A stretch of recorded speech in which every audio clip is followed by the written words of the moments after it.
Je suis au garde à vous, mon commandant. Aïgo Beria, commandant. Allah Serki.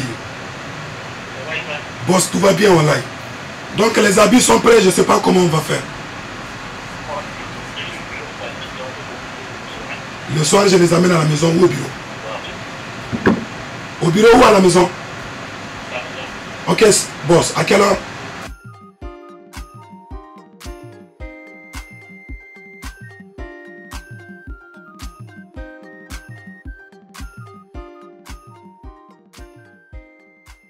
Je m'appelle Issa Soumana et je suis le promoteur ou dirais-je de l'entreprise Royal Pressing. Royal Pressing, c'est une ligne de pressing. On est basé ici à Tawa. Nous sommes spécialisés dans la blanchisserie, tout genre.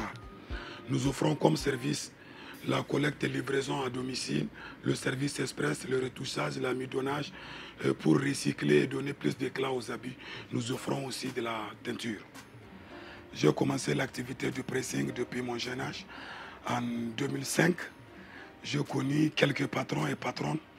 Donc franchement, c'est à force de travailler pour les autres que j'ai eu la résilience et le courage de travailler pour moi-même. On dit l'homme propose, Dieu dispose.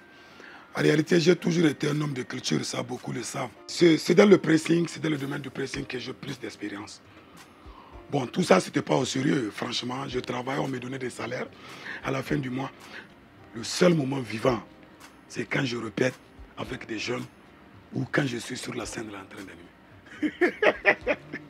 Oui, mais le premier jour où Halidou, on a fini mon business plan, il m'a montré. C'est le jour là, j'ai dit, ah c'est fini, je vais arrêter tout ça. Je suis entrepreneur. Je ne savais pas que j'ai géré une entreprise aussi grande et aussi rentable que ça. Je ne maîtrisais pas tout ça. J'avais ma manière traditionnelle à gérer. Il a fallu avoir mon business plan. Et c'est surtout ça qui m'a changé. A changé ma perception, ma vision, à tout. Et à me concentrer, à me donner à 100% à mon entreprise. Et voilà, aujourd'hui, machallah, on a vraiment grandi. C'est pour cela que je dis jamais, je ne suis pas d'accord quand quelqu'un me dit on peut faire une entreprise sans un business plan. Moi, si je n'ai pas vu mon business plan là, je ne serai jamais un entrepreneur aguerri. De voir vraiment mon entreprise sur papier, mes forces et mes faiblesses et comment les exploiter. C'est grâce à tout ça. J'ai été chassé à l'école en classe de 3e. Mais aujourd'hui, je tiens des formations en entrepreneuriat. À l'université, un peu partout au Niger. Mais pourtant, mon cursus scolaire ne me l'a pas permis. Mais c'est l'expérience et tout ce que j'ai eu avec le SUPMEN aujourd'hui qui ont fait de moi, excusez-moi du terme, un doyen en entrepreneuriat jusqu'à capable d'aller donner des formations dans les départements ou dans les autres régions. D'abord, l'entrepreneuriat, avant de se lancer, il faut être sûr que ton idée entrepreneuriale est la meilleure.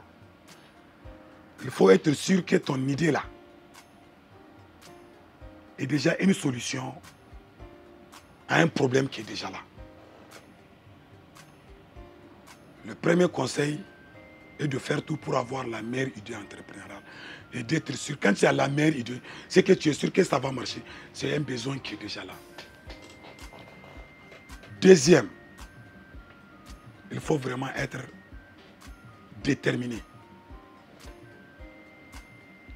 Coûte que coûte, il faut maintenir le cap. Il ne faut jamais se décourager. Et le troisième conseil, il faut toujours innover.